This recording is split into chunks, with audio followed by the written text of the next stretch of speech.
What we have here is a DuroMax XP10000E generator. This generator has a capacity of 10,000 watts surge, 8,000 watts continuous.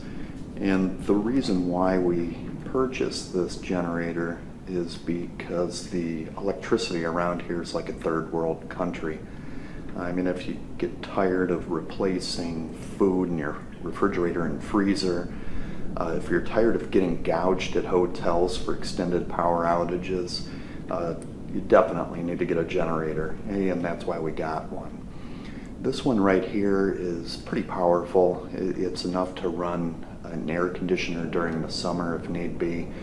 Ultimately, you would want to have that wired into the house. I don't have that done yet, but that's definitely on the to-do list. So what I wanted to do is go over some of the features on this, and we'll go ahead and zoom in a little bit so we can look at the control panel right here. And what we're going to be looking at is in the upper left part of your screen, you're going to see where the keys are located at. Right next to that, you've got AC circuit protection right there. This way, if there's any kind of problems, that'll go ahead and kick in. If you see the red button right next to that, that's actually an idle control. If that's on, if you're not drawing power from the unit, it'll idle down. If the generator is drawing a lot of current out of there, obviously the generator will power up, hit higher RPMs to go ahead and accommodate that. Right next to that is the circuit breaker, on, off. Pretty basic right there. When you start the unit, you want to make sure that it's off. You don't want to have it under load during startup. Right next to that, you've got a voltmeter. This way you can kind of gauge how much draw is coming out of the generator itself. Underneath that, you'll see that you've got a variety of prongs. Probably most common you're going to see are the two 120 volt, 20 amp outlets right there. That's right next to the large prong right there. But anyway, to the left of that, you're going to see 120 volt, 30 amp twist lock, and then right to the right of the two common household outlets, what you're going to see right there is the big boy, and that right there is a 50 amp, 120 volt, 240 volt outlet right there that you can use. What I've got for this generator though, using for my home, is the 120, 240, 30 amp twist lock outlet, and that's all the way to the right. Now we'll go ahead and adjust this here just a little bit so we can see. Let me get down a little bit lower right there. You're going to see those wires, two sticking out right there. Now you'll see a lot of reviews on this unit, and they'll complain that access to the battery, because it is a manual electric start, access to the battery is limited. You have to accommodate this if you want to. What I did is I went ahead and just wired in a couple wires there with eyelets on each side. It's fixed to the battery. Those wires right there, I can go ahead and clip on a charger if I so choose. But this thing starts relatively easy with a pull start, so I really don't care about the electric start on it. But if you do want to maintain that electric start, right above those wires you'll see black and red twist lock knobs, and that's a DC charge right there. That's a 10 amp DC charge. And we'll go ahead and take a look at the handles here. Let me zoom out here. You can see the handles right to the right of the unit. Those fold up and fold down for easy storage. We go over to the right over here, and then we're going to see a tire. It's a solid tire, never goes flat. You don't have to worry about putting air in it. But if you don't rotate the tire very often, you're going to find it does develop a flat spot. Not a big deal really right there. This unit weighs upwards of 300 pounds. You're definitely not going to be able to cart this around with you if you want to take it to the campground or anything to that effect. This is more or less a house unit right here. and I think you'll find that it's more than accommodating for a household. So what I'm going to do now is we're going to detach this from the tripod, and I'm going to go ahead and give you a walk around on this unit. Hold on a second. Okay, we're back online right here. I want to point out over here, you're going to see the oil. That's the oil fill right there. And we're going to come up here to the top. And let me go ahead and zoom in on this. You're going to see that this has a fuel gauge right here. Okay. I know you'll see a lot of people say that this does not have a fuel gauge with it, but it does. Look at the warning labels right there. Use outdoors. EPA certified. Those of you in California especially. Okay, down here on this part, what you're going to see here is your air filter. Right above that is going to be your choke. Okay. Right over here to the right, you're going to see your fuel valve.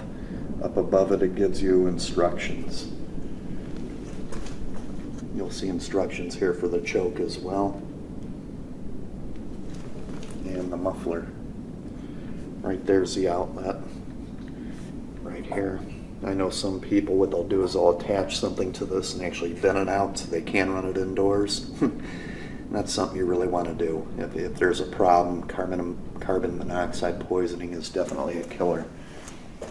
We'll take a look at the handles right here, up and down. Pretty simple. Over here to the right is the muffler, and then over here, crankcase of my wire job right here. You'll see it goes through. Does pretty good right there. And we'll go ahead and take a look at all the warning labels on here. You don't want anybody getting hurt, nor do I, so make sure if you do purchase this unit, you read the owner's manual. Pull starts right here. Like I said, it's pretty easy. This unit here, you want to start once a month. If you don't start it for a long time, then really what you want to do is go ahead and drain the fuel, get that out of there because the fuel gets bad. And then when you go to start it, they do ask that you put a little bit of oil through the spark plug hole.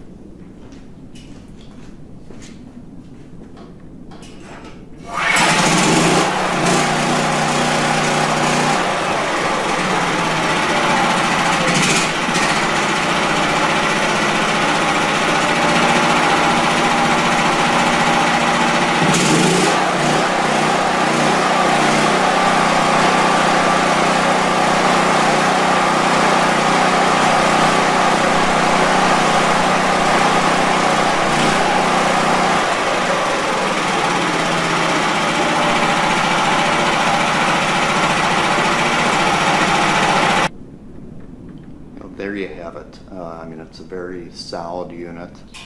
I think pretty much any homeowner would definitely want to have one of these. It's very reliable with a 16 horsepower engine. It's very strong. It has an 8.3 gallon tank, which holds plenty of fuel. I do believe that's enough to last about 8 hours. If you're drawing maybe about 5,000 watts off of it. Like I said, electric manual start. The electric start's pretty easy if you keep the charge up on the battery, but the manual start, there's no problems with it. I'm really happy with the unit. I would advise purchasing a cover for it, which I'll put this right here in front of the camera. And you'll see that they do make one specifically for this unit, and it fits like a glove, so definitely worthwhile there. With this unit, it comes on a crate and it's boxed.